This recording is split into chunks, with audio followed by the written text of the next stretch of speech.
आभा Trivedi, Finland से। पलटू शुभ दिन शुभ घड़ी, याद पड़े जब नाम, लगन मुहूर्त झूठ सब और बिगाड़े काम। पलटू के इस शब्द को कृपया विस्तार से समझाने का कष्ट करें।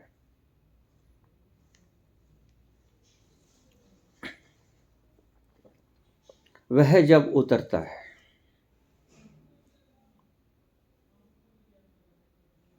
कोई घड़ी नहीं देखता, कोई मुहूर्त नहीं देखता, कोई शुभ दिन नहीं देखता, शुभ तिथि नहीं देखता, शुभ नक्षत्र नहीं देखता, कुछ नहीं देखता।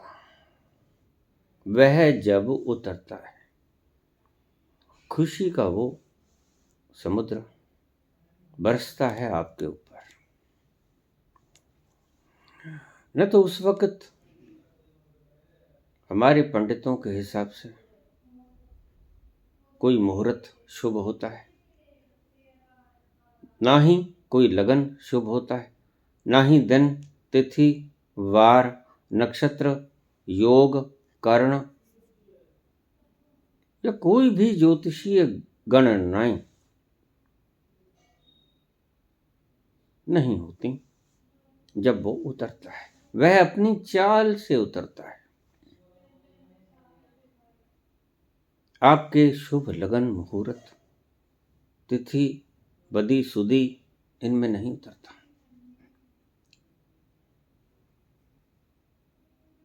पलटू शुभ दिन शुभ घड़ी, याद पड़े जब नाम।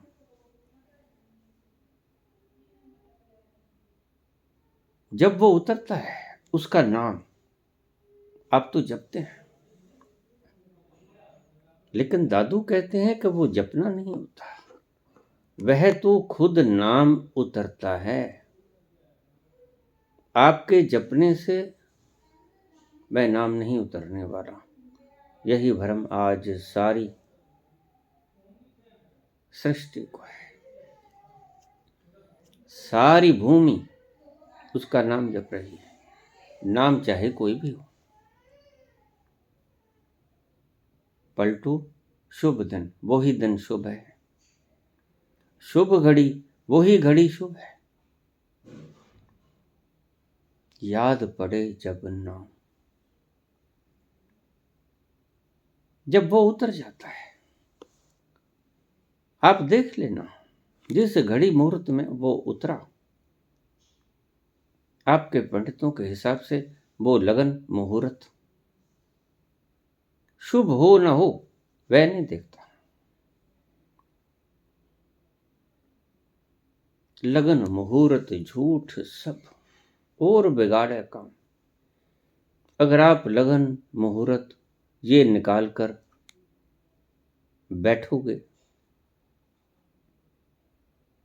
अनुष्ठान करोगे, जप तप करोगे, पूजा पाठ करोगे, वो काम को और बिगाड़ देगा। ये तुम्हारे लगन मुहूर्त बाधा है और बिगाड़े काम, बिगाड़ देते हैं। आपके काम को बिगाड़ देते हैं आपके लगन मुहूर्त। इसलिए पंडितों से तो कभी पूछना ही मत। ईश्वर जब उतरेगा, अपनी चाल से उतरेगा, अपनी मौज से उतरेगा। यह कोई नियम नहीं है कि वो कब उतरेगा। मुझे रोज लोग पूछ लेते हैं, बाबा इस जीवन में मैं धन्य हो जाऊंगा, कब उतरेगा वो, कब आएगी खुशी की वो सौगात, कब खिल जाएंगे मेरे हृदय कमल के फूल। कब होगी बरसात उस परम रस स्वाद की, कब वो अमृत जरेगा।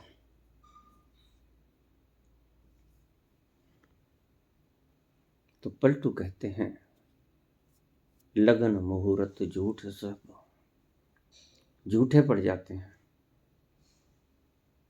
सांसारिक कामों में काम दे सकते हैं, ईश्वरीय कामों में ये काम नहीं पड़ते।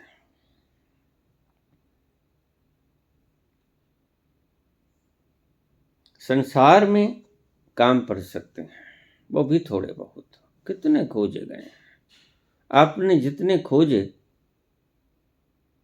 वो भी अपनी मानसिक बुद्धिमत्ता से खोजे। लेकिन यहाँ संसार की तो बात नहीं करते पलटू। पलटू कोई सांसारिक व्यक्ति नहीं, और संसार के बारे में आपको कुछ मार्गदर्शन भी नहीं कर रहे। वह तो मार्गदर्शन करते हैं उस विराट का।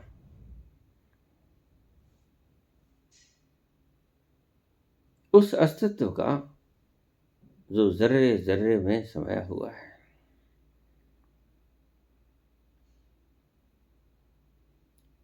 पलटू, शुभ दिन शुभ घड़ी, याद पड़े जब नाम।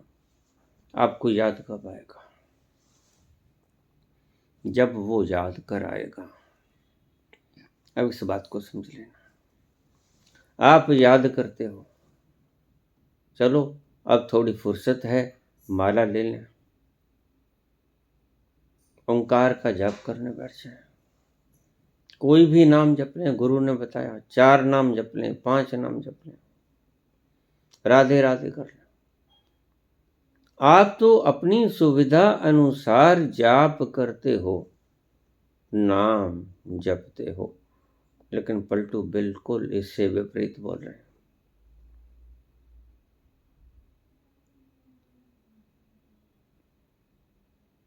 और बगाड़ है काम।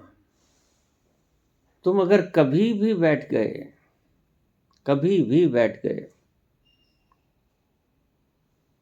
तो काम बिगड़ेगा। तुम्हारे कभी भी बैठने से मसला हल नहीं होगा। वह उतरेगा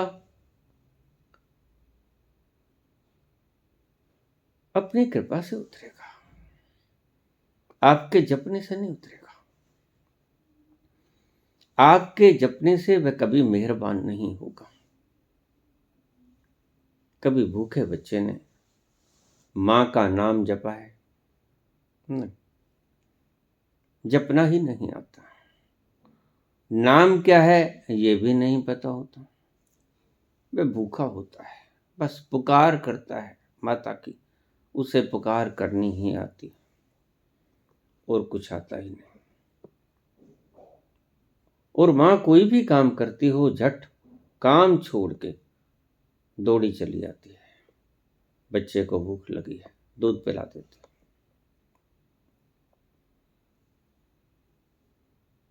लगन मुहूर्त झूठ सब। ज्योतिषीय गणनाओं में एक घड़ी 24 मिनटों की होती है, एक मुहूर्त 48 मिनट का होता है, 2 घड़ियों का, और लगन कुल मिला के 12 होता है।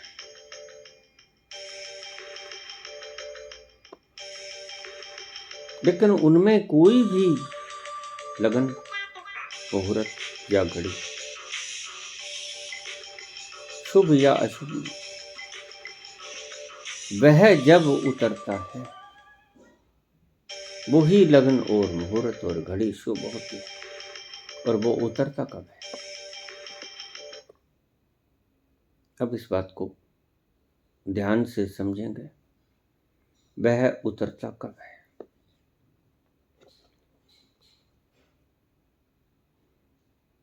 उस वक्त उतरता है वह जब आप अतीत की किसी स्मृति में खोए नहीं होता,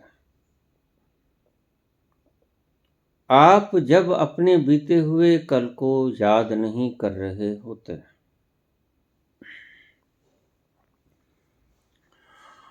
न ही किसी भविष्य की कल्पनाओं को, सुनहरी सपनों को, सुनहरी महलों को, योजनाओं को प्रारूप दिए होते हो, उस वक्त कोई प्लानिंग नहीं कर रहे होते भविष्य के सुंदर कल्पनाओं से युक्त। स्वर्ग की कल्पना जहां नहीं होती, बीते हुए कल की दुखद या सुखद स्मृतियां जहां नहीं होती, और आने वाले भविष्य की सुंदर कल्पनाओं के महल तुम खड़े कर नहीं कर रहे होते। ना अतीत में खोए होते हो, ना भविष्य की योजनाओं में खोए होते हो। तो फिर क्या कर रहे होते हो जब तुम कुछ भी नहीं कर रहे होते, जब तुम मात्र ठहरे हुए होते हो, जब तुम मात्र न भविष्य में न अतीत में वर्तमान में ही होते हो, जब तुम महज इसी क्षण में विद्यमान होते हो। ये छोटा सा शब्द, इतने शास्त्र पढ़ लिए आपने, बड़े मजे की बात है। और मुझे रोज लोग पूछते हैं, बाबा ये सतोरी की झलक कैसे मिलेगी? और मैं रोज समझाया जाता हूं, जिस घड़ी तुम वर्तमान में ठहर जाओगे, सतोरी की झलक मिल जाएगी। अब तुम सुनने में तो समझोगे यह शब्द बड़ा मामूली है, लेकिन जब करोगे, वर्तमान में ठहरना कितना मुश्किल है, तब पता चलेगा आपको। वर्तमान में ठहरना कोई बच्चों का खेल है। तुम्हारा मन तुम्हें उलझाए रहता है। कभी अतीत की दुखद स्मृतियां, कोई प्यारा बिछुड़ गया था, कोई सुंदर प्रेमी गले लगा था, किसी बगिया की खुशबू में घड़ी तो घड़ी बैठे थे प्रेमी प्रेमिका के साथ, वो आनंद के क्षण याद कर रहे होते हैं। कभी सुखद स्मृतियां, कभी दुखद स्मृतियां सदा आपको घेरे रहती हैं,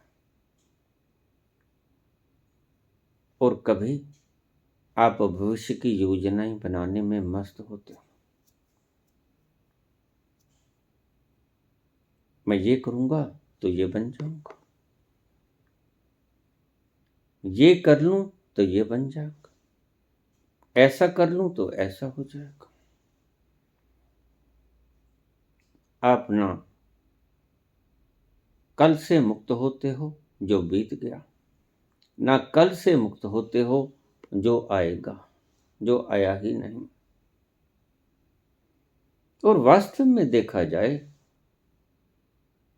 तो जिस घड़ी तुम अतीत की स्मृति करते हो या भविष्य की कल्पना करते हो, वो घड़ी वर्तमान ही होती है। ना अतीत की स्मृति तुम अतीत में जाके नहीं कर सकते, याद रखना। जाओगे तो वर्तमान से ही मार्ग मिलेगा तुम्हें अतीत में जाने का, वर्तमान से ही मार्ग मिलेगा तुम्हें भविष्य की योजनाओं में खो जाने का, भविष्य की सुंदर कल्पनाओं में जाने का मार्ग मिलेगा, सीढ़ी मिलेगी वर्तमान से। इसी क्षण से रास्ता निकलता है। चाहे तो इस क्षण में ठहर जाओ, चाहे इस क्षण से अतीत की स्मृतियों में लुप्त हो जाओ और चाहे भविष्य की कल्पनाओं में रस लेने लगो, तुम सदा ही सपनों के महल सजाते रहते हो, फिर वो संसार के हो या अध्यात्म के हो।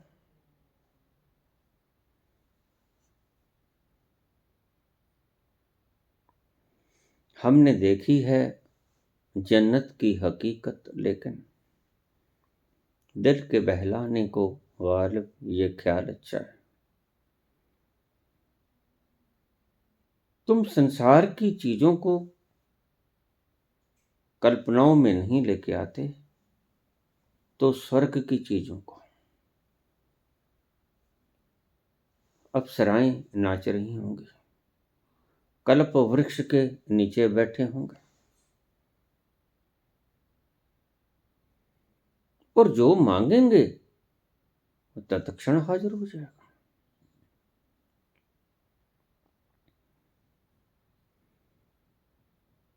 इन स्मृतियों में आप गुम हो जाते हो। वो स्मृतियां जुड़ी किससे हुई हैं, संसार से या अध्यात्म से, इसका कोई लेना देना नहीं। लेना देना इस बात का है कि आप रस ले रहे होते हो अतीत में या भविष्य में। अतीत में जो बीत गया, मैंने ये करना नहीं था, ओहो ये गलती हो गई, प्रायश्चित। अब जो हुआ सो हुआ, वापस तो आता नहीं। और भविष्य में हम ये महल खड़े करेंगे कल्पनाओं के, सुंदर बगीचे होंगे, उद्यान सजाएंगे, ऐसा ऐसा नक्शा होगा हमारे स्वर्ग का, काल्पनिक स्वर्ग का। वहां ऐसा ऐसा सब होगा, तुम इसकी सारी रूपरेखा गढ़ने में मस्त रहते हो। लेकिन एक बात का ध्यान रखना, चाहे अतीत की चाहे भविष्य की स्मृतियां हों या कल्पनाएं हों, तुम चूक जाते हो वर्तमान को। और जो वर्तमान से चूका वह उस परमात्मा के स्वाद से चूक गया। क्योंकि तुम चाहे अतीत, तुम चाहे भविष्य, आएगा तो सदा वर्तमान है। जब भी तुम्हारे सामने आएगा, सुख आए दुख आए, आएगा वर्तमान में। अतीत की स्मृति आए तो वो भी घेरेगी तुम्हें वर्तमान में और तुम्हारे वर्तमान को दूषित कर देगी। और भविष्य की कल्पनाएं भी आएंगी तो आएंगी तुम्हारे वर्तमान में, अभी आएंगी, और तुम्हारे वर्तमान को भविष्य की योजनाएं, कल्पनाएं, सुंदर ख्वाब विकृत कर देंगे, ढक लेंगे बादलों की तरह। तुम्हारा आनंद का सूरज प्रकाश ढका जाएगा। कल्पनाएं फिर चाहे बीते हुए कल की हों या आने वाले कल की हों, इससे कोई फर्क नहीं पड़ता।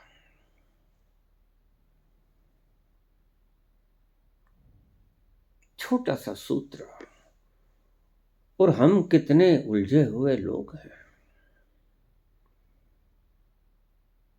छोटे से सूत्र को रोज समझाते हैं संत, और छोटे से सूत्र को रोज सुनते हैं आप, लेकिन वर्तमान में ठहर नहीं पाते। मुझे प्रश्न आते हैं लोगों के, रोज कमेंट्स आते हैं कि अब तो प्रश्न बचते नहीं, अब तो विचार बचते नहीं, बस मैं ही रह जाता हूं, बस मैं ही रह जाता हूं।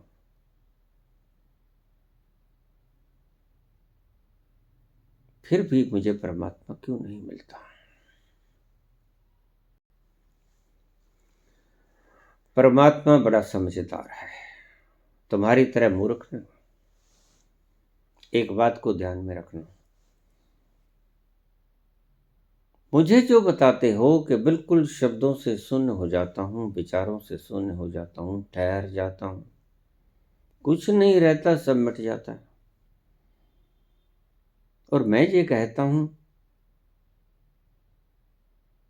और पलटू ये कहते हैं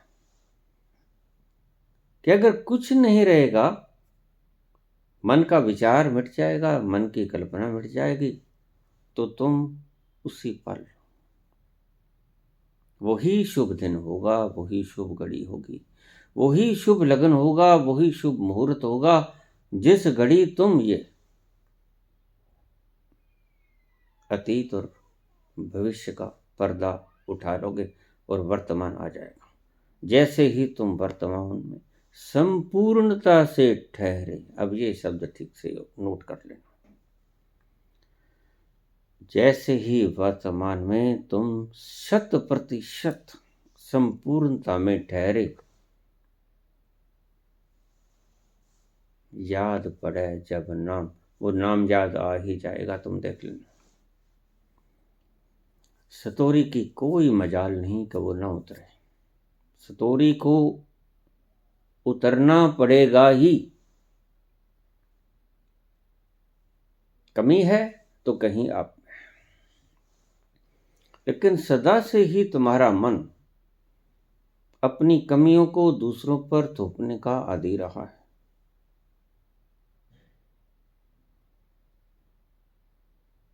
अपनी कमियों को दूसरे पर थोपने से तुम्हारा मन एक बार भार मुक्त हो जाता है कि मैंने तो ये नहीं किया। कर्ता भाव से मुक्त होना तो चाहते हो, लेकिन होते नहीं, ये बड़े मजे की बात है। ये मैंने नहीं किया, इससे मुक्त तो आप होना चाहते हो, लेकिन हो नहीं पाते। कागजी किताबों में मुक्त होते हो, सच में मुक्त नहीं होते हो। और पलटू कहते हैं, जिस दिन आप अतीत और भविष्य से मुक्त हुए, याद पड़े जब नाम, उसी घड़ी आपको नाम याद पड़ेगा।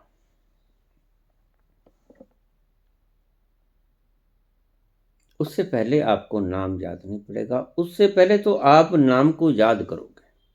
और इन दोनों में बड़ा फर्क है।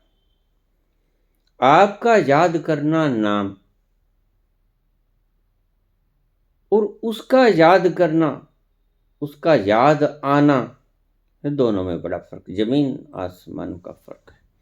आपका याद करना नाम से कुछ बदलने वाला नहीं, करते रहो, 1 करो, 1000 करो, विष्णु सहस्र नाम करो, हनुमान चालीसा पढ़ो, कभी उतरा? कभी नहीं उतरा।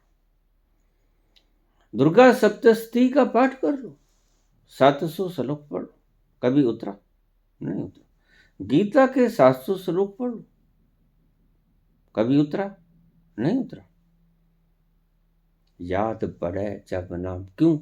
क्योंकि आप पढ़ते हो गीता, आप पढ़ते हो दुर्गा सप्तशती, आप पढ़ते हो हनुमान चालीसा, आप करते हो जाप, वो राम राम हो, वो राधे राधे हो, वो अल्लाह अल्लाह हो, वह गुरु सतनाम, कुछ भी हो, उसे आप याद करते हो। जिस दिन आपने याद न किया और वह खुद उतरा, उसने तुम्हें याद किया, उस दिन वो शुभ घड़ी,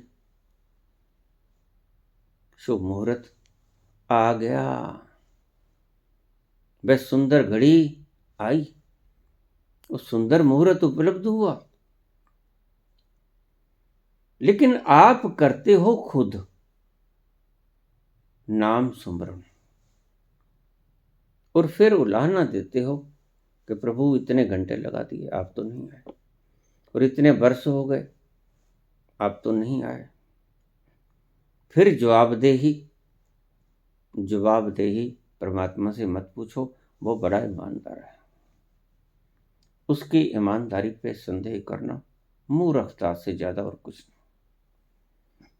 उसका नियम बड़ा प्यारा है, वह जब उतरेगा अपनी कृपा से उतरेगा, और अपनी कृपा दूसरी तरफ, मात्र उसकी कृपा मत समझ लेना, दूसरी तरफ आपकी भूमि भी तैयार होनी चाहिए। उसकी कृपा और आपकी भूमि तैयार, ये दोनों का जब मिलान संयुक्त रूप से हो जाएगा तो वो शुभ घड़ी, शुभ लगन, शुभ मुहूर्त आ गया। अपनी भूमि को तैयार कैसे करना है, छोटी सी बात है, रोज समझाता हूं। अतीत की स्मृतियों को जिस घड़ी याद नहीं कर रहे होगे, भविष्य की कल्पनाओं को, आकांक्षाओं को, स्वप्नों को जिस घड़ी संजो नहीं रहे होगे,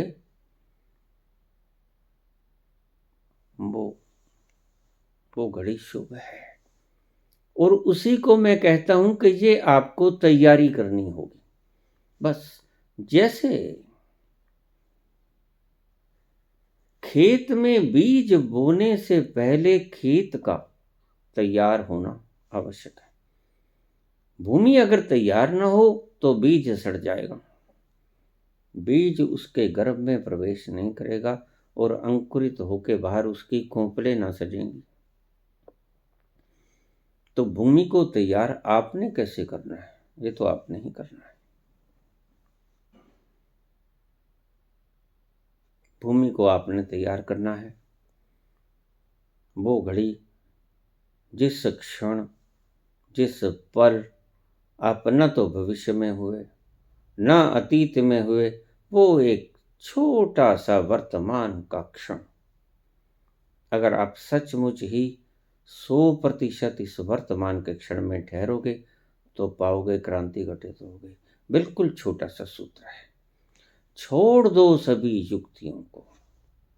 ये परमात्मा तक पहुंचने के 112 मेथड्स में से कोई भी पटक दो, एक पर फेंक दो, पाड़ दो इनको। इनमें कुछ नहीं रखा है, खोपड़ी के खुजलाने के अलावा इनमें कुछ नहीं। ये सिर्फ उनके लिए है जो पंडित है, जो खोपड़ी को खुजलाए बिना आगे चल ही नहीं सकते। तो खुजलाने के सूत्र दे दिए ऋषियों ने हमें कि ये लो भाई खुजला लो, फिर आप ये कर लो, फिर आप वो कर लो। और आप नहीं जानते कि आपके करने से आप या तो अतीत में या भविष्य में उलझोगे। शेख चिल्ली की तरह आप भविष्य की कल्पनाएं करते ही रहते हो,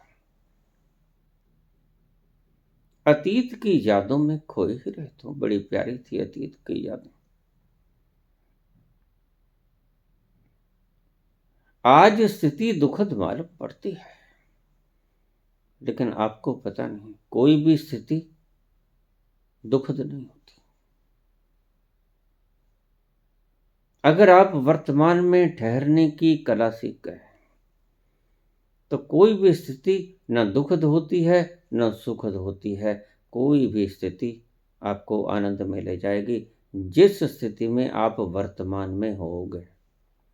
तो आपने भूमि तैयार करनी है वर्तमान में होने की, टू बी इन प्रेजेंट, वर्तमान में होने की आपने तैयारी करनी है। यह है तैयारी भूमि की। आपने बस इतना ही करना है। और कृपा करो, ये प्रश्न मत पूछो किसी तरह के, थोड़ा ये समझा दो बाबा, थोड़ा ये समझा दो बाबा। तो मैं पूछता हूं, ये प्रश्न मैंने समझा दिया, कितने प्रश्न मैंने समझाए, आपको उससे कोई फर्क पड़ा? एक झलक छोटी सी सतोरी की पाने के लिए आप तरस रहे हो, और एक छोटा सा सूत्र आपकी पकड़ में नहीं आता। थोड़ा जाग के देखो, संत कहते हैं होश में आओ, बी अवेयर। और जैसे ही आप जाग के देखोगे, पाओगे कि तुम्हारा मन या तो अतीत की किसी कल्पनाओं में व्यस्त था या भविष्य की किसी योजनाओं में व्यस्त था, लेकिन व्यस्त था। और मैं बार बार आपसे कहता हूं, फुर्सत के लम्हे ईजाद कर लो। मेरे कहने का अर्थ आप कभी समझे ही नहीं। मैं फिर से बोलता हूं, मैं फिर से दोहराता हूं।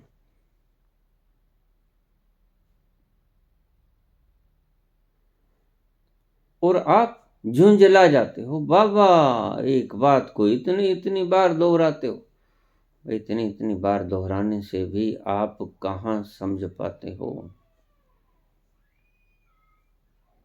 बुद्ध एक बात को 3 बार कहा करते थे, एक ही बात को उसी वक्त।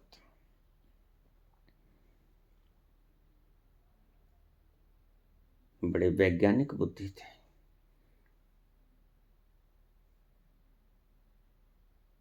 उनको पता है कि 3 बार बोलने से थोड़ी सी जगह बनेगी, कुरेदी जाएगी आपकी खोपड़ी, भीतर जाने को जगह मिल जाएगी उन शब्दों को, जो वो आपके भीतर भावनाओं को प्रवेश करवाना चाहते हैं। उनके लिए जगह बन जाएगी 3 बार बोलने से।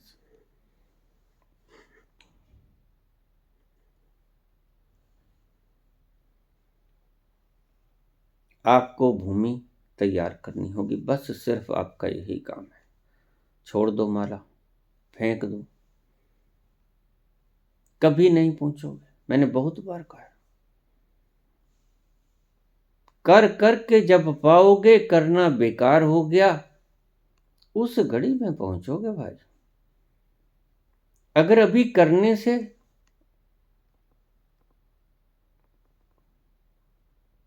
मन उबा नहीं तो और कीजिए, जप कीजिए, तप कीजिए, पूजा कीजिए, प्रार्थना कीजिए, ध्यान कीजिए, सब कुछ कीजिए, क्रियाएं कीजिए।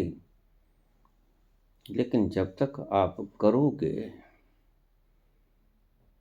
तब तक तो वो नहीं आएगा, ये पक्का है। जब भी किसी को मिला, फुर्सत के लम्हों में थे वो लोग जिन्हें मिला।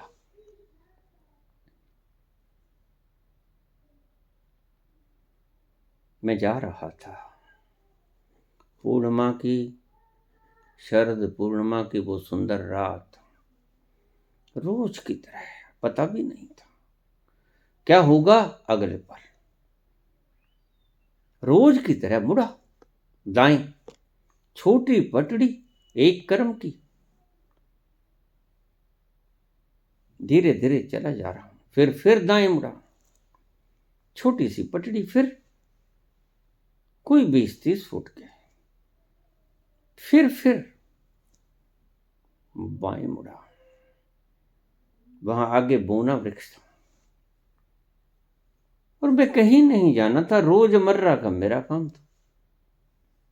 उसी रास्ते में वही सड़कें, वही रास्ता, कच्चा, और कोई सोच नहीं रहा था, कुछ नहीं सोच रहा था। कोई भविष्य की चिंता नहीं, कोई अतीत की स्मृति नहीं, बस चला जा रहा हूं। पांव चले जा रहे हैं, मैं ठहरा हूं। ना मेरा मन कुछ सोचता है, ना मेरी बुद्धि कोई तर्क देती है, ना कोई बुद्धि वितर्क देती है। ना कोई मन है, ना कोई विचार है, ना कोई भावना है, कुछ नहीं, बस चला जा रहा हूं। और वो क्षण आ गया जो वर्तमान का होता है। मैं आपसे कहता हूं, वो बड़ा ईमानदार है। आप लाख कहते रहो बाबा मैं वर्तमान में हूं, लेकिन वो अगर नहीं उतरा तो समझ लेना कि आप वर्तमान में नहीं हो। ये पैमाना है।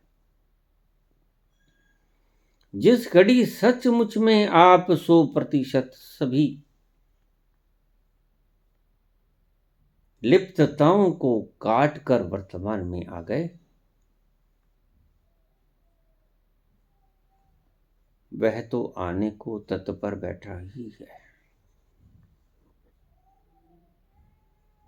वह तैयार है। तैयारी आपकी चाहिए। उसे मत पुकारो। तुम मूढ़ हो।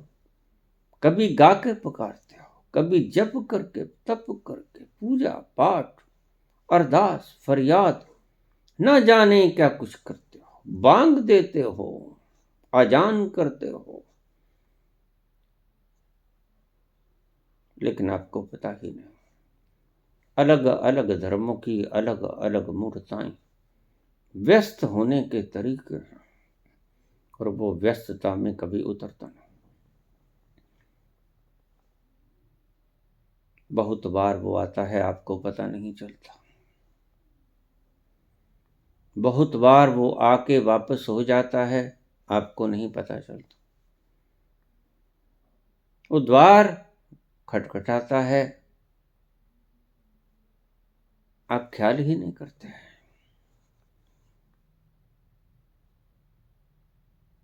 आप कभी अजान करने में मस्त हो, कभी नमाज पढ़ने में व्यस्त हो, कभी पूजा, प्रार्थना, अरदास, फरियाद, नाम, जप, तप, ये सब कुछ करने में व्यस्त हो, और कुछ भी करो उसके आने की बाधा है। कुछ भी करो, दान करो, पुण्य करो, डाका मारो या अरदास करो, कुछ भी करो, कहीं भी व्यस्त हुए उसको खोया।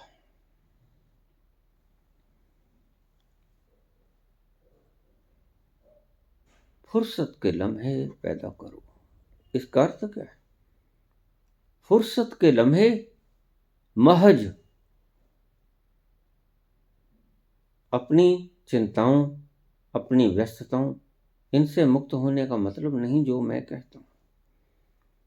मैं कहता हूं जिस घड़ी तुम वर्तमान में हो जाओ सही सही रूप में, वो है फुर्सत का सही लम्हा। और जिस दिन तुम पूरे के पूरे, सारे के सारे, समग्र रूपेण फुर्सत के लम्हे में ठहर जाने की कला सीख जाओगे, आप पाओगे वो तो तैयार बैठा था। आप एक बांध की तरह हो, जो कि पीछे आए हुए नदिया के इस पार लगा दिया गया है। नदिया का पानी ऊपर से क्रॉस नहीं करता, बस आपके बांध के हटने का इंतजार करता है।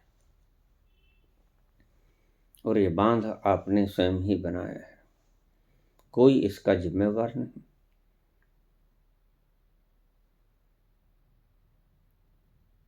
इस बांध को बनाने के लिए आप स्वयं ही उत्तरदायी हो, और इस बांध को हटाने में भी आप स्वयं ही कोशिश करोगे। बांध को हटा दो, यानी भविष्य को हटा दो, स्मृतियों को हटा दो। ना इधर ना उधर, पेंडुलम की तरह। ये पेंडुलम बड़ा प्यारा है, कभी इधर जाता है, कभी उधर जाता है। और बड़े मजे की बात है, जब भी जाता है, इधर जाए उधर जाए, जाता है मध्य में से होकर। और तुमने उस मध्य में रुकना है जहां से तुम रोज गुजरते हो तुम वर्तमान के लम्हों में से रोज गुजरते हो, तुम फुर्सत के लम्हों में से रोज। लेकिन मुश्किल आती है कि उन फुर्सत के लम्हों में, वर्तमान के लम्हों में तुम गुजरते हो, ठहरते नहीं। जिस दिन तुम ठहर जाओगे उस दिन ना कोई प्रश्न बचेगा, ना प्रश्न करता बचेगा, ना प्रश्न बचेगा, ना प्रश्न करने वाला बचेगा। सब धूल धूर्षित हो जाएगा, सब मर मिट जाएगा, सब विनष्ट हो जाएगा, भस्म हो जाएगी, राख हो जाएगा सब। और आप अपने शुद्ध स्वरूप में प्रकट हो जाओगे।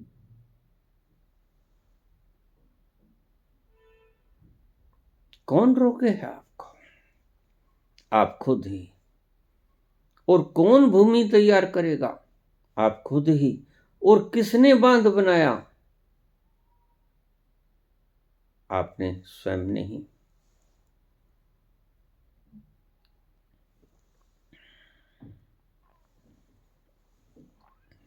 स्वयं ही आपने अपने बंधन ईजाद किए,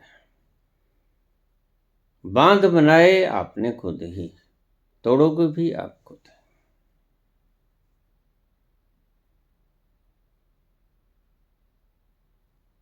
उलझे आप खुद ही, सुलझोगे भी आप खुद ही। बंधन भी आप खुद से हुए, इच्छा से हुए। मुक्त भी आप खुद ही होगे, भूमि को तैयार करके वर्तमान में ठहर के। कोई और आपको वर्तमान में ठहराएगा नहीं, इस बात का ध्यान रख लें। अगर आपने उस सुंदर आनंद में डूबना है, मस्ती, भाव विभोरता,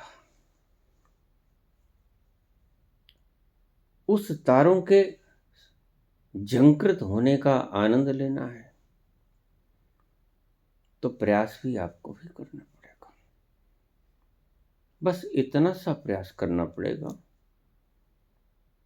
कि तुम किसी तरह अतीत और भविष्य को त्याग के वर्तमान में आ जाओ और सब कुछ छोड़ दो। और सब कुछ छोड़ दो, सब विधियां छोड़ दो, सब मार्ग छोड़ दो। ये आपको थकाने का उपाय थे। कोई भी विधि किसी भी संत ने अगर खोजी, वो तब खोजी जब आपने इस सहज सूत्र को स्वीकार नहीं किया।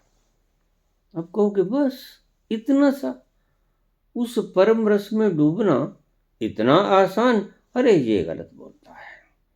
आपको अगर कोई कह देता है कि आप स्वयं ही परमात्मा हो, आपको यकीन ही नहीं आता। कोई क्या करे जब आपको खुद ही यकीन नहीं आता।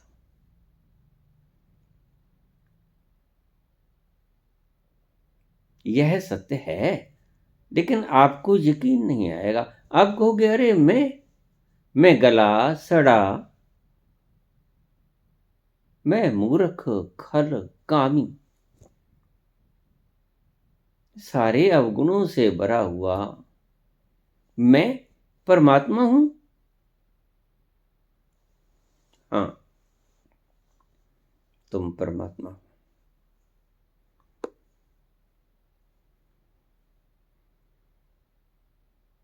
हीरा अगर कीचड़ में दब जाए तो अपने हीरा होने की क्षमता को खो नहीं देता है। हीरा हीरा ही रहेगा। Diamond is forever. हीरा सदा के लिए। हीरा हीरा ही रहेगा, कितना कितना ही कीचड़ में दब जाए, कितना ही गहरा चला जाए, कितनी ही कीचड़ की परतें ऊपर सुमेरु पर्वत की तरह जम जाएं, लेकिन हीरा सदा हीरा ही रहेगा।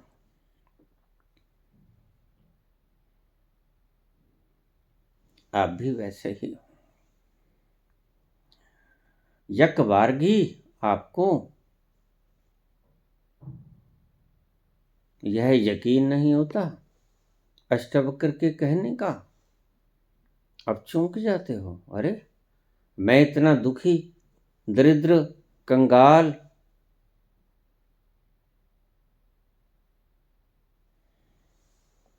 मूर्ख, खल, कामी, कृपा करो भरता, तुम मेरे पे कृपा करो।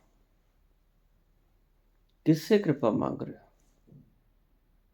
कृपा करने वाले तुम खुद ही हो। हटाओ कृपा जो आपने खुद के ऊपर लगा दी। ये कीचड़ को हटा दो, वक्त लगेगा, इतना ध्यान रखना। अभी ही इस सूत्र को लिया और अभी ही पहुंच गए, ये जल्दबाजी मत करना। जितना महंगा सौदा है उतनी थोड़ी देर भी लगेगी भाई। समझ में गहरा उतर जाए, फिलहाल इतना ही पर्याप्त है। अगर समझ में इतना गहरा उतर जाए तो इतना ही पर्याप्त है। किसी संत ने आज तक कहा कि आप परमात्मा नहीं हो? है कोई संत? कोई संत है ऐसा? कोई संत इजाद कर लो, इतिहास को फुलो लो, सभी संत की किताबें खोल लो, सभी संतों की वाणों को पढ़ लो। कोई भी संत ये कहता हो कि आप ईश्वर नहीं है। कहने के ढंग अलग अलग हो सकते हैं। कोई आपको ईश्वरीय अंश बताएगा, कोई आपको सीधा सीधा ईश्वर बताएगा, कोई अहम ब्रह्मस्म कहेगा, कोई आपको आत्मा कहेगा, कोई आपको आनंद और मस्ती का सागर कहेगा, कोई आपको सरूर की इंतहा कहेगा। बोलने के तरीके हैं, लिपियों के ढंग हैं अपने अपने, लेकिन किसी संत ने अगर आपको कभी ऐसा कहा हो कि आप परमात्मा नहीं, आप परमात्मा नहीं हो, तो मुझसे बता देना, कृपा करो। किसी भी संत ने कभी भी कहा हो कि आप परमात्मा नहीं हो तो मुझे बता देना। ये बात अलग है कि नास्तिक ये नहीं कहते कि आप परमात्मा हो। बिल्कुल, नास्तिक तो ये कहते हैं कि परमात्मा ही नहीं है, बात खत्म हो गई। नास्तिक ये नहीं कहता कि आप ही परमात्मा हो, नास्तिक तो ये कहता है कि परमात्मा ही नहीं है। ना आप परमात्मा हो, ना परमात्मा कोई अन्य आकाश में बैठा आपके काम कर रहा है, सृष्टि को चला रहा है। एक ढंग से आपको बुद्ध भी नास्तिक मालूम पड़ेंगे, लेकिन नास्तिक है नहीं। बुद्ध ने बात को बिल्कुल स्पष्ट ढंग से रखा। वो कहते हैं अगर चलाना ही नियमों ने है तो फिर नियामक की आवश्यकता क्या है? बिल्कुल ठीक कहा उन्होंने। तो वो कहते थे कि 14 प्रश्न अव्याकृत प्रश्न है, कृपा करके मुझसे मत पूछना। जब करना ही नियमों ने है, लॉ ऑफ ग्रेविटेशन ने सेब को नीचे गिराना है, तो इसमें परमात्मा को कहां से घुसेड़ोगे? नियम ही अपना काम करते हैं। मात्र गुणों ही गुणों में वर्त रहे हैं तो परमात्मा कहां से आ गया? रजस तमस सत्व, भगवान कृष्ण ने भी कहा गुण ही गुणों में वर्ते। अगर करती ही प्रकृति के नियमों ने करना है तो फिर ईश्वर को कहां जगह है? ईश्वर को क्यों व्यर्थ में थोप रहे हो? ईश्वर आपके दिमागों पर आज बोझ बन गया है, इसको हटा दो।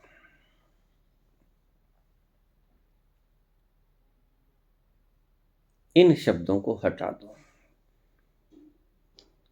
तो बुद्ध एक तरह से आपको नास्तिक प्रतीत होते हैं और लेकिन परम आस्तिक है। आप उनकी गहराई को समझ नहीं पाओगे। बुद्ध परम आस्तिक हैं, लेकिन एक बड़ी सुंदर बात कहते हैं जो बुद्ध से पहले किसी ने बोली नहीं। बुद्ध कहते हैं कि अगर नियम ही अपना काम करते हैं, आप चलते हो, लॉ ऑफ ग्रेविटेशन काम करता है, और पृथ्वी पे जितना ग्रेविटेशन है चंद्रमा पे उतना है नहीं। बृहस्पति के ऊपर किसी और तरह का ग्रेविटेशन है, शनि के ऊपर और तरह का, सभी ग्रहों के ऊपर और तरह के ग्रेविटेशनल फोर्स हैं। और सभी जगह अपनी अपनी प्रकृतियां अपने अपने कारणों में बंधे हुए काम कर रही हैं। तो फिर यहां परमात्मा कहां से आ गया? इसलिए नास्तिक जीत जाते हैं, आस्तिक हार जाते हैं। आस्तिक इसीलिए हार जाते हैं क्योंकि वो आस्तिक आस्तिक है नहीं, थोपे हुए नकली आस्तिक हैं, इसलिए हार जाते हैं। आप नास्तिकों का जवाब कभी दे नहीं पाओगे। बिल्कुल ठीक है, कारण है आस्तिक सच्चा है, नास्तिक सच्चा है, नास्तिक बिल्कुल सच्चा है, प्योर, 100% प्योर, इसलिए कभी हारता नहीं। सत्य में जयते, नास्तिक नहीं हारेगा कभी आपसे, आप सदा सदा हारोगे। नास्तिक आपसे एक सवाल पूछ लेता है कि सृष्टि को किसने बनाया? आप कहते हो परमात्मा ने बनाया। नास्तिक कहता फिर परमात्मा को किसने बनाया? अगर आप इसी सिद्धांत के ऊपर परमात्मा को मानते हो कि किसी भी चीज को निर्माण करने वाला कोई दूसरा बड़ा शक्तिवान होता है, इसी सिद्धांत के ऊपर चल के आप कह देते हो कि सारी सृजना परमात्मा ने की, तो फिर नास्तिक पूछ लेता है आपके ही सवालों के हिसाब से कि फिर परमात्मा से बड़ा परमात्मा कौन होगा? उसको भी तो किसी ने बनाया। हाँ हाँ बनाया, तो फिर उसको किसी ने बनाया? अंतहीन श्रृंखला शुरू हो जाए और जवाब कोई है नहीं। तो बुद्ध कहते हैं काटो इन सवालों को, तुम्हारा मूल उद्देश्य और तुम्हारी मूल जरूरतें पेश करो मेरे सामने, इन बकवासों को बंद करो।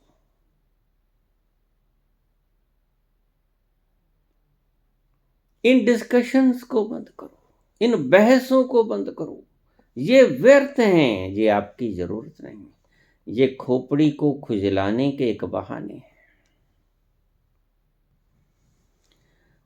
तो बुद्ध आपसे सीधा सीधा प्रश्न करते हैं,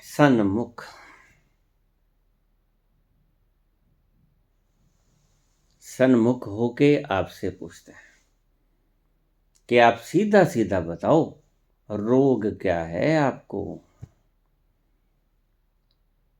ये ईश्वर को ढूंढ क्यों रहे हो भाई? आप सीधे सीधे क्यों नहीं बताते? ईश्वर है नहीं है, किसने बनाया, क्यों बनाया? ना बनाता तो क्या होता, हमको तो मार दिया ना। रोज प्रश्न आते हैं मेरे पास। हाँ? हमारा तो मरण हो गया, उसने तो, वो हंसता है, हमको रोतों को देख कर हंसता है, शर्म नहीं आती उसको? कैसा भगवान हुआ?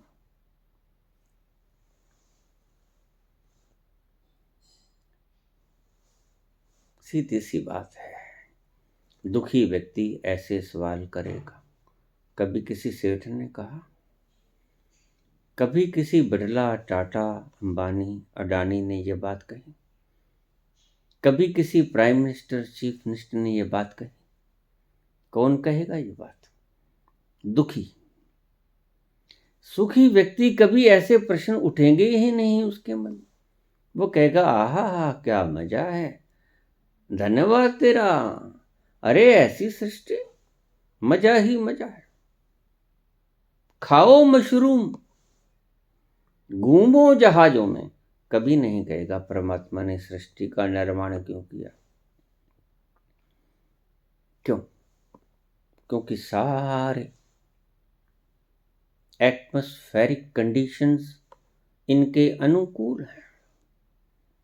ये सवाल वही खड़ा करेगा जिसकी बाहर की सर्कमस्टेंसेस प्रतिकूल है। और बुद्ध कहते हैं कि आप मूल प्रश्न पे आ जाओ, प्रश्न मत पूछो, मूल प्रश्न पे आ जाओ।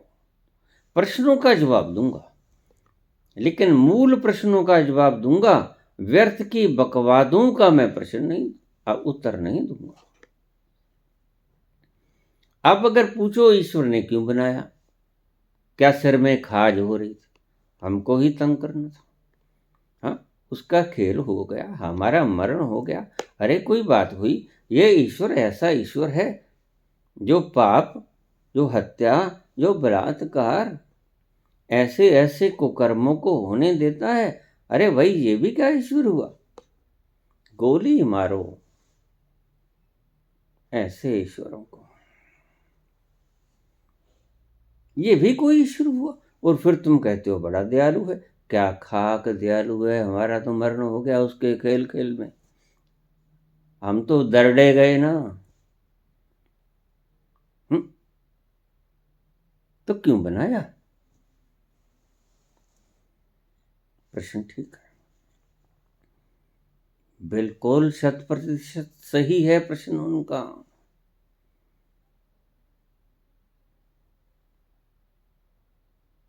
तो बुद्ध कहते हैं भाई, ये 14 अव्याकृत सवाल हैं, मैं इनका जवाब नहीं दूंगा। अब वो इनके जवाब जानते हैं नहीं जानते हैं, इन डिस्कशन में कृपा करके मत पड़ जाना। अब हम आगे चलें थोड़ा सा और।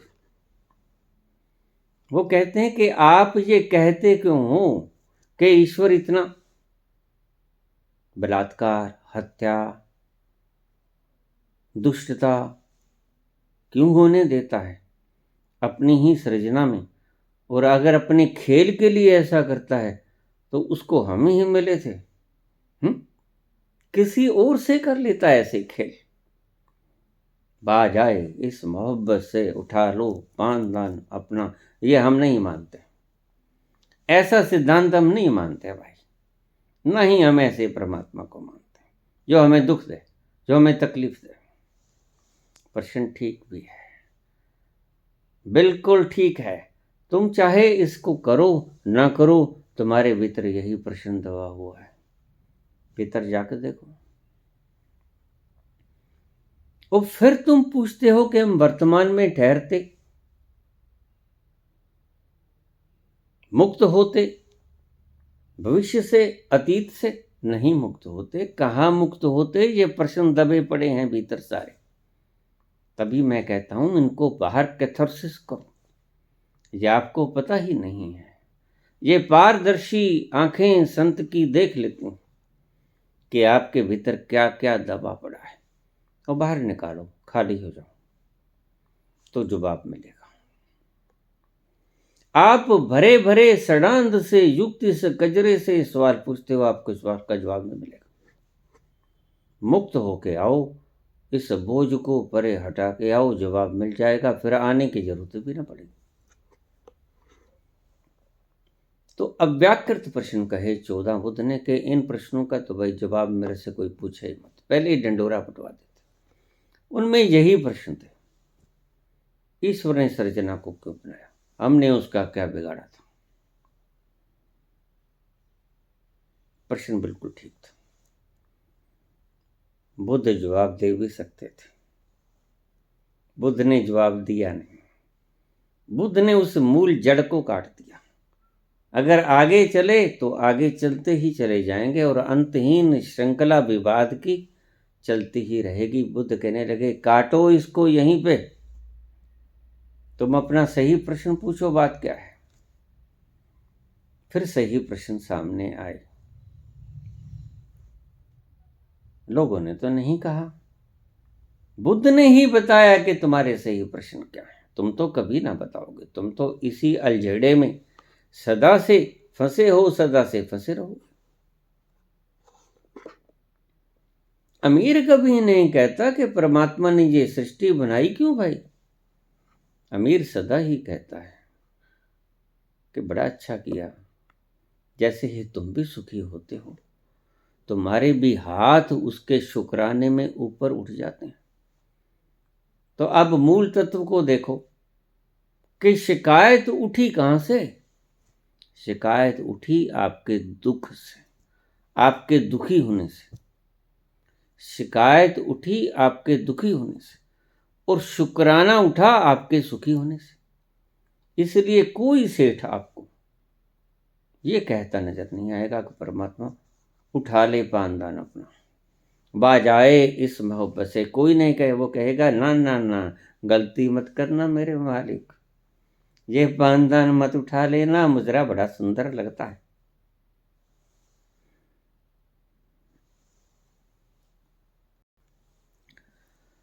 तो बुद्ध ने पहली बार मानवता को झंझोड़ा। बुद्ध कहते ऐसा नहीं चलेगा भाई, देखो ये प्रश्न पैदा ही क्यों होते हैं, क्यों बनाया ऐसी सृष्टि। उस बेचारे का दलिया निकल गया जिसने बनाया, तेल निकल गया उसका, एक कण नहीं बना सकते आप रेत का। बना के देखो, पूछो महाविज्ञानिकों से, वो कहेगा matter can neither be created nor can be destroyed. मानते हैं अपनी असमर्थता को, अपनी तुच्छता को, मानते हैं ना हम कुछ विनाश कर सकते हैं। अरे विनाश ही कर दो, नहीं कर सकेंगे। ये विनाश करने की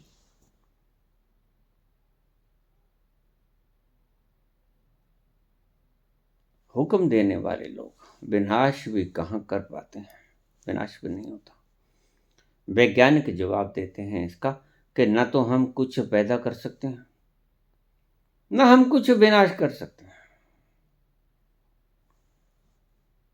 पहली बार बुद्ध ने कहा कि सीधे सीधे मेरे सन्मुख बैठ जाओ,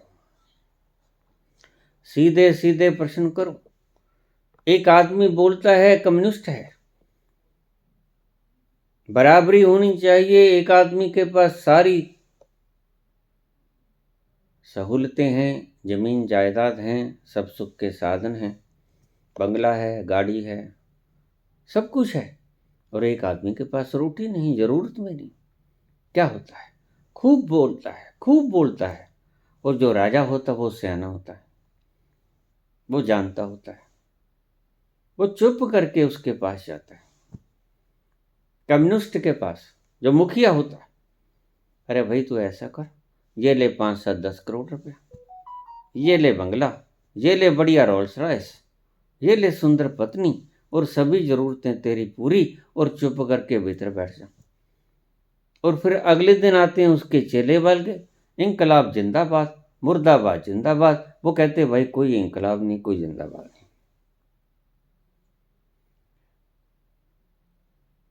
बाजाए इस मोहब्बत से उठा लो पानदान अपना, हमें तो मिल गया, अपन तो ठीक भाई, अब अपने घर जाओ। मुद्दा क्या था? ये इंकलाब क्यों हो रहा था? इसका कारण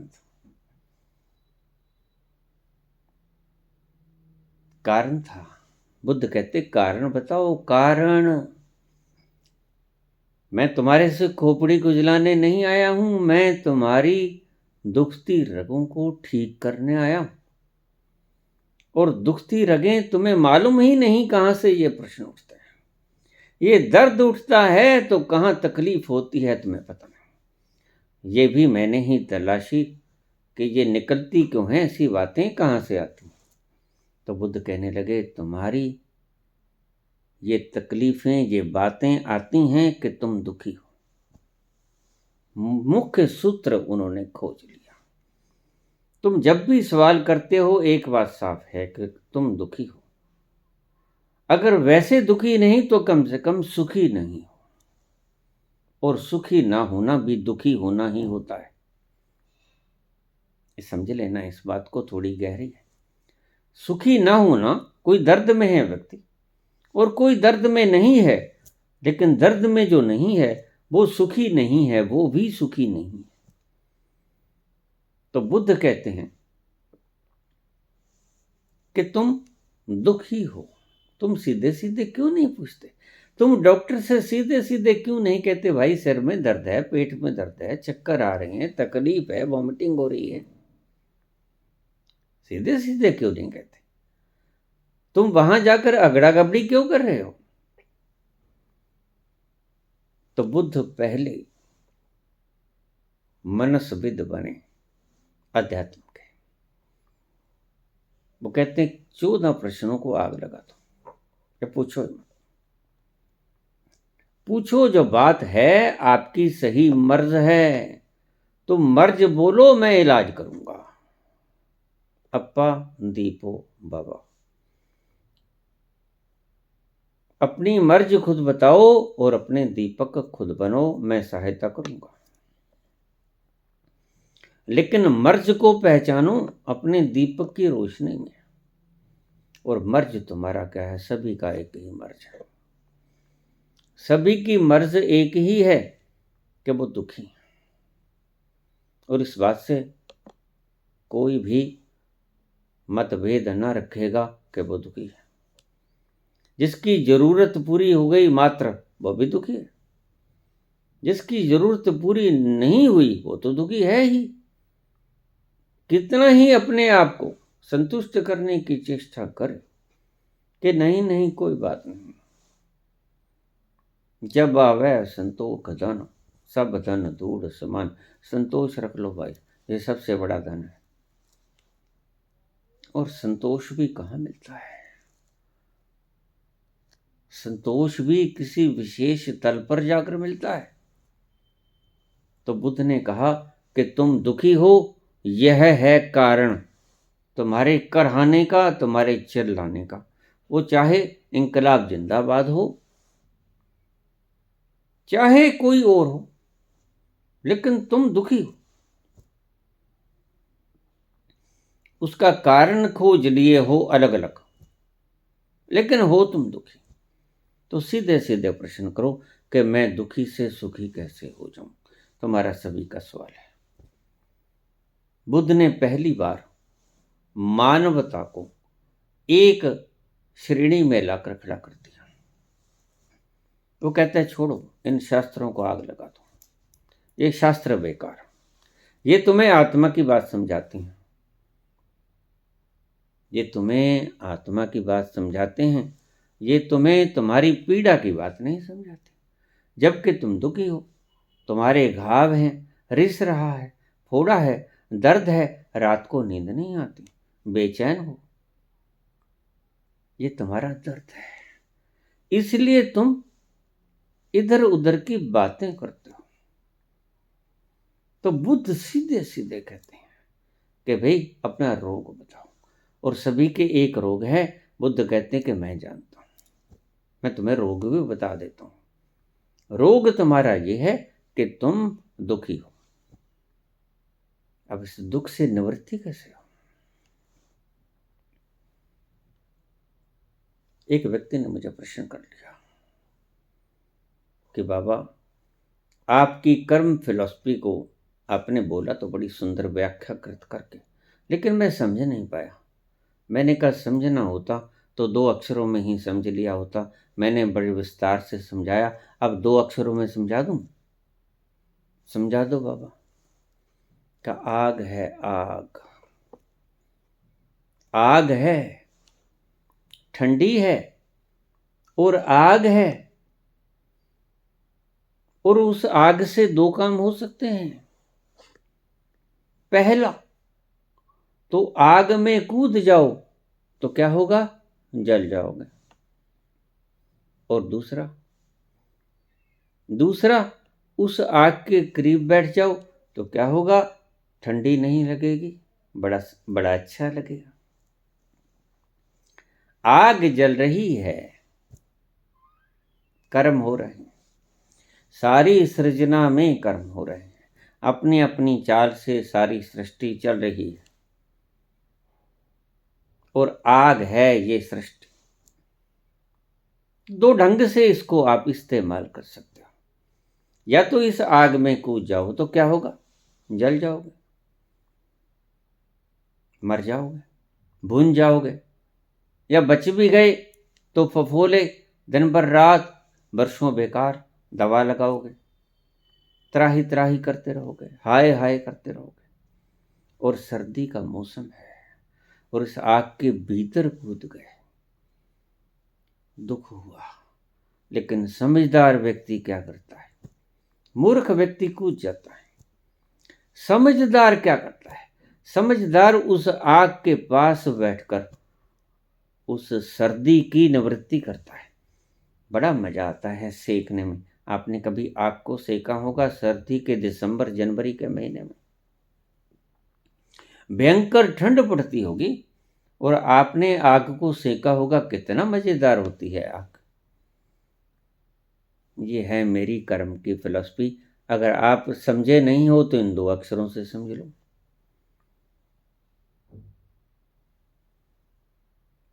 आग है, कर्म हुए जा रहे हैं। अगर आप उसके बीच में कर्ता बनकर कूद गए तो जलोगे, पीड़ा पाओगे।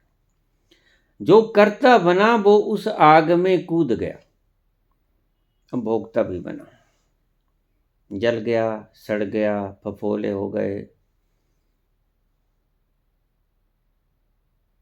मवाद भरेगी, गंदा पानी भरेगा, रात्रि की नींदें खराब होंगी।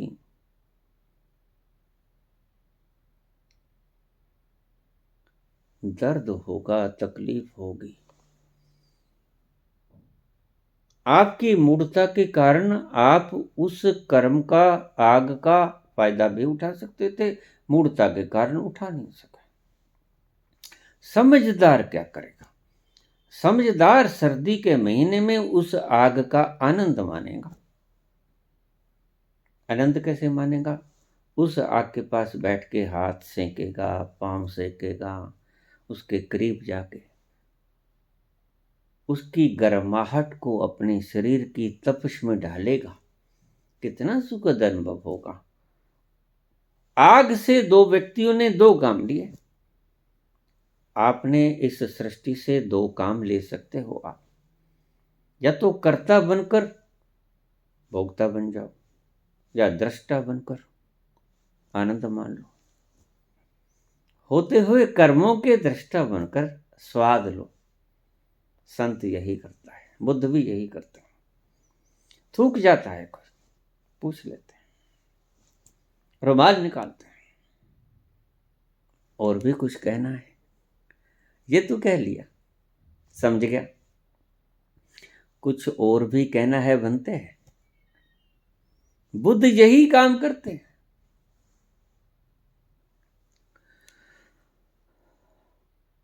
आप बुद्ध की जगह होते तो आप उसका कॉलर खींच लेते और 50,000 भिक्षुओं से कहते कि इसकी बोटी बोटी खिला दो, लेकिन बुद्ध ऐसा नहीं करते। इस आग में कूदने वाला कर्ता, भोक्ता बनना ही पड़ेगा जो करता हुआ। इस चलती हुई सृजना के भीतर जिसने अड़ंगा फंसाया उसे भुगतना ही पड़ेगा। और जो उसके किनारे बैठा दूर से उसकी तपिश को सेकता रहा, उसका सर्दी का महीना आराम से कट जाता। अगर तुम कर्मों के फल को जो अतीत में हो गए और आज समझ आ गए कि कर्ता से भोक्ता हुआ और भोक्ता में दुख हुआ, और आज समझ आ गई, तो आप किनारे बैठ जाओ ना। सर्दी का महीना है, सेक लो, उस तपिश का आनंद मान लो। तो संत इसीलिए होते हुए कर्मों का कर्ता नहीं बनता, भोक्ता भी नहीं बनता, उसका आनंद लेता है, दृष्टा बन जाता है। होते हुए कर्मों और कर्मों के परिणामों का दृष्टा बन जाता है संत। बुद्ध ने यही कहा, दृष्टा हो जाओ। सभी संतों ने यही कहा, उलट फेर करके, शब्दों का अलग अलग इस्तेमाल करके।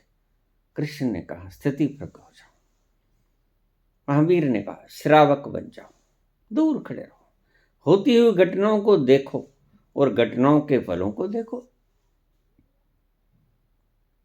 उसकी तपिश को सर्दी निवारण के लिए प्रयोग कर लो, सुंदर है। यह है कर्म फल का सिद्धांत। 2 अक्षरों में समझा दिया, अब समझाया आ गया होगा मेरे हिसाब से। बड़ा विस्तार से, सुंदर ढंग से आपको समझाया। ये कर्मों की आग, चाहे तो कर्ता बन जाओ और चाहे तो दृष्टा बन जाओ, ये आपकी मर्जी। बाकी तो सूत्र हैं, उनकी बहसबाजी में पड़े रहोगे तो वक्त जाया करोगे। और जैसे ही आप कर्ता भोक्ता हुए तो दुखी तो आप हो ही। यही आपका दुख है कि आप कर्ता हो। जा करता सिरठी को साजै, आपे जाने सोई। वह कर्ता प्रकृति है या परमात्मा, इस बात की बहस में पड़ना ही मत। ये बहस आपको कहीं नहीं ले जाएगी। जिसने सृजना को रच दिया वो खुद ही कर रहा है, करवा रहा है। आप मजे से एक तरफ बैठकर सर्द महीने में इस आग का आनंद उठाओ। पिछले कर्म, दुख कर्म आपको दुख देंगे अग्नि की तरह ज्वाला, लेकिन दूर बैठे उसको तापते रहना, वो भी आपको सुखद मालूम पड़ेंगे। ऐसे भोगो पूर्व के किए हुए कर्मों को। जो व्यक्ति इस प्रकार भोगना सीख गया वह दुखी कभी हो ही नहीं पाएगा, और उसको दुखी कोई कर ही नहीं पाएगा। वह दुखी हो ही नहीं सकता। जिसने ऐसा जाना कि मैं कोई प्रकृति के व्यवधान, मेरी औकात ही क्या, इतनी विराट सर्जना के अंदर मेरा स्वरूप ही क्या है, इसलिए मैं छेड़छाड़ न करूं प्रकृति के कर्मों के भीतर। कोई व्यवधान नहीं डालता, वो दृष्टा बना रहता है। सड़क के एक किनारे पर आते जाते राहगीरों को निहारता रहता है, और वो दृष्टा तुम हो। यही मजे की बात है। यहीं आके अटक जाते हो। देखा नहीं तुमने। तुम कहते हो कि मैं मूर्ख खल कामी। नहीं, सब हो, सब हो। मूर्ख भी हो, खल भी हो, कामी भी हो, लेकिन परिधि पे हो, ऑन द स्फीयर। केंद्र में तो आप पड़े, आनंद मस्त झूमते हुए नृत्य गायन। कितने गायन गा रहे हैं, कितने सुंदर गीत गुनगुना रहे हैं, कितने वाद्य नाद असंख्य, कितने वावन हारे, कितना आनंद छलक रहा है, कितना अमृत बरस रहा है। सेंटर में तुम परिधि के साथ चिमड़े रहते हो। यही दुख का कारण है। परिधि से खिसको केंद्र की तरफ, कर्ता से दृष्टा तक खिसको, तो पाओगे जितनी मजेदार सृजना उस ईश्वर ने रचा दी, इससे सुंदर सृजना और रच ही नहीं सकती थी। वाद्य नाद अनेक असंख्य, कितने तरह के स्वर, वीणाएं बज रही हैं। कितने वावन हारे, कितने राग परिसों कर्ण, कितने गावन हारे, कितने गा रहे हैं लोग। वहां आनंद ही आनंद है। वहां इंद्र गा रहा है, वहां शंकर गा रहे हैं, वहां विष्णु गा रहे हैं, वहां ब्रह्मा गा रहे हैं, सभी गा रहे हैं। देवियां देवते सभी गा रहे हैं, उसकी महिमा गा रहे हैं। लेकिन होगा कब ये? अभी अगर आपको कोई कहे कि आप परमात्मा हैं, आप कहोगे ना, आप खुद ही नहीं स्वीकार कर सकते आप ठीक हो। क्योंकि ऐसा सड़ा गला दुखी मैं सुखी कैसे कहूं अपने आप को? हूं तो दुखी, हूं तो गला सड़ा सड़ांत मार रही है। मैं परमात्मा कैसे हो गया? मैं नहीं परमात्मा। आप ईमानदार हो, सच हो, लेकिन आप परमात्मा हो सकते हो। बस थोड़ा सा वर्तमान में ठहर जाओ। भविष्य को त्यागो, कल्पनाओं को त्यागो, योजनाएं मत बनाओ, जिसकी योजनाएं बना रहे हो तुम वो हो ही। अमर होना चाहते हो, भीतर जाके देखो, क्या तुम अमर हो नहीं? सुखी होना चाहते हो, उस तल पे जाके देखो, क्या तुम सुखी हो नहीं? धनवान होना चाहते हो, उस तल पे जाके देखो, क्या तुम पहले से ही तो सम्राट नहीं हो? ऐसा तो नहीं है कि तुम भ्रम में हो। हाँ, तुम भ्रम में हो, यू आर इन इल्यूजन। वहां जाकर देखो, मगज खपाई मत करो। और वहां जाकर देख कैसे पाओगे? भविष्य की योजनाओं से मुक्ति, अतीत की कल्पनाओं से मुक्ति, वर्तमान में ठहरना सीखो। धीरे धीरे धीरे धीरे आप उस तल पर पहुंच जाओगे, उसी तल को छू लोगे जिसको कबीर ने कहा कि गिर गई माला, भलो भयो हरि बिसरो। फिर न जपोगे, न तपोगे, न पूजा, न पाठ, न प्रार्थना, न अरदास, कुछ नहीं करो। सर से टली बला, ये बला भी उतर गई। परमात्मा के नाम को वो बला कहते हैं। ये राम राम का सुवरना भी एक बला था भाई। ये हाथ से माला जो गिरी, ये कमाल कर गई, ये कमाल कर गई।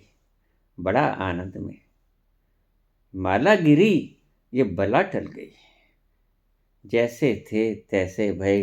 अरे मैं तो पहले से ही ऐसा था, आज पता चला। कस्तूरी कंडुल बसे मृग ढूंढे वन मां। मैं तो वैसे ही वन में ढूंढता फिरा इसको। था तो मैं ही, किसे ढूंढ रहा था? मूर्ख जाने ना।